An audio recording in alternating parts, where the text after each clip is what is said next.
आप प्रेग्नेंट हो गए, पहले 3 महीने हैं, देखने में कुछ नहीं लग रहा, लेकिन मैं अपने पेशेंट को ये बात बताती हूँ कि पहले 3 महीने जो प्रेगनेंसी के होते हैं, वो बिल्कुल ऐसे ही होते हैं जैसे आप घर बना रहे हैं, आप उसकी फाउंडेशन रख रहे हैं, उसके लिए डिगिंग कर रहे हैं, अंडरग्राउंड सारा काम कर रहे हैं, लेकिन अभी तक इमारत नज़र नहीं आ लेकिन अगर उस प्रोसेस के अंदर कुछ गलतियाँ हो जाएँगी, तो आपकी इमारत जो होगी, वो आगे उसका सारा प्रोसेस इफ़ेक्ट हो जाएगा। इसी तरह से जो आपके पहले ये 3 महीने हैं, इसके अंदर आपके बच्चे का इंफ्रास्ट्रक्चर बन चुका होता है और इंफ्रास्ट्रक्चर बनना होता है ऑनवर्ड इसी इंफ्रास्ट्रक्चर को बॉडी ने लेके चलना होता है और इसको कंप्लीट ऑलमोस्ट 3 टू 3.5 केजी के बच्चे में कन्वर्ट करना होता है। अगर इस लेवल के अंदर इंफ्रास्ट्रक्चर के अंदर कोई खराबी होगी, तो वो ऑनवर्ड आपके बच्चे की ग्रोथ को मुतासिर। इसमें सबसे इम्पोर्टेंट जो जिस चीज़ को लोग मिस करते हैं, वो है चेकअप। बहुत सारे लोग समझते हैं कि नहीं, हमल के पहले 3 महीने तो चेकअप करवाना ही नहीं चाहिए। ऐसा बिल्कुल नहीं है। हमल के पहले 3 महीने तो छोड़े, हम तो कहते हैं हमल से 3 महीने पहले चेकअप शुरू करें, ताकि आपकी बॉडी के अंदर कोई न्यूट्रिशनल डेफिशिएंसी, फॉलिक एसिड की डेफिशिएंसी हो, आयरन की डेफिशिएंसी हो, किसी विटामिन की डेफिशिएंसी हो, कोई हार्मोनल इम्बैलेंस हो, हम उसको सेटल डाउन कर लें।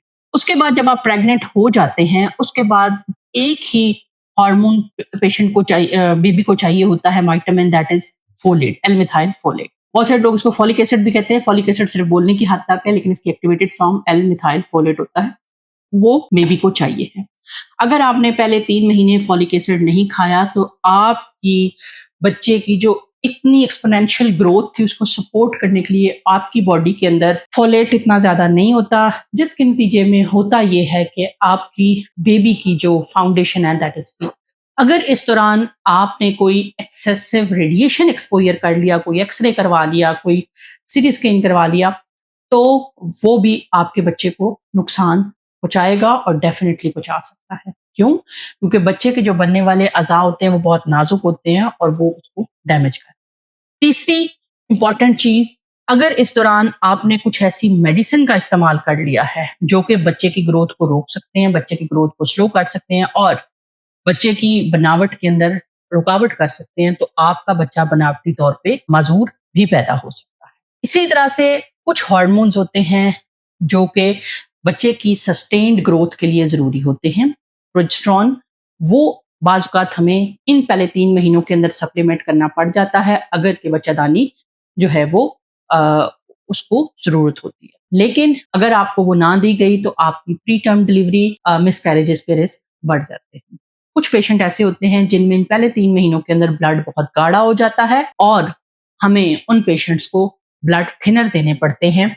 अगर हम ब्लड थिनर नहीं देंगे, तो ज़ाहिर है बच्चा उस दौरान खा पी के तो ग्रोथ नहीं कर रहा, वो तो आपसे आने वाले ब्लड के ऊपर पल रहा है।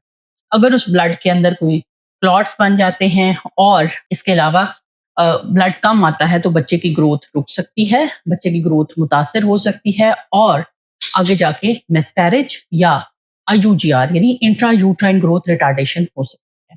पहले 3 महीने के अंदर बच्चे के साथ साथ एक और अज़ा बनता है जिसको प्लेसेंटा कहते हैं। ये प्लेसेंटा 5 महीने में जाके मुकम्मल होता है, लेकिन इसका मेजर पार्ट माइक्रोस्कोपिकली इसकी फाउंडेशन बन जाती है पहले 3 महीने के अंदर। अगर उसमें कोई क्लॉट्स आ गए हैं या कोई डेवलपमेंटल डिले हो गया है, तो उस सूरत हाल के अंदर जाके आगे आपके बच्चे को इसने 9 महीने खुराक मुहैया करनी है। जितना प्लेसेंटा हेल्दी बनेगा, उतनी ज़्यादा खुराक आपके बच्चे को जाएगी और आपका बच्चा नेचुरल जेनेटिक पोटेंशियल को इस्तेमाल करते हुए पूरा जेनेटिक पोटेंशियल एक्वायर करके आगे ग्रोथ करेगा। तो पहले 3 महीने प्रेगनेंसी के बहुत इंपॉर्टेंट, प्रेगनेंसी का एक-एक महीना बहुत इंपॉर्टेंट होता है, लेकिन first 3 months are very important. पहले 3 महीने जिन पेशेंट्स के अच्छे गुजर जाते हैं, उनका मोस्ट लाइकली आगे जाके कॉम्प्लिकेशन के चांसेस कम हो जाते हैं। लेकिन ज़्यादातर प्रेगनेंसी के अंदर जो कॉम्प्लिकेशन आती हैं, जिसमें प्रेगनेंसी का अपनी नॉर्मल जगह पे ना होना, ट्यूब के अंदर रुक जाना, ग्रोथ रुक जाना, मिसकैरेज हो जाना, बच्चेदानी का मुंह खुल जाना, बच्चा कमजोर बनना, ये तो कॉम्प्लिकेशंस हैं, ये पहले 3 महीनों के अंदर। बनावटी तौर पे बच्चे का सही ना बनना, ये सारी कॉम्प्लिकेशन इस महीने में शुरू हो चुकी होती है, नजर हमें बाद में आती है। तो लिहाजा अपने बेबी की फाउंडेशन पे जरूर फोकस करें। पहले 3 महीने प्रेगनेंसी के बहुत इंपॉर्टेंट है और अपनी प्रेगनेंसी को हमेशा प्लान करें। जो प्लान्ड बेबीज होते हैं उनके आउटकम और अनप्लान्ड बेबीज के आउटकम में बहुत फर्क होता है।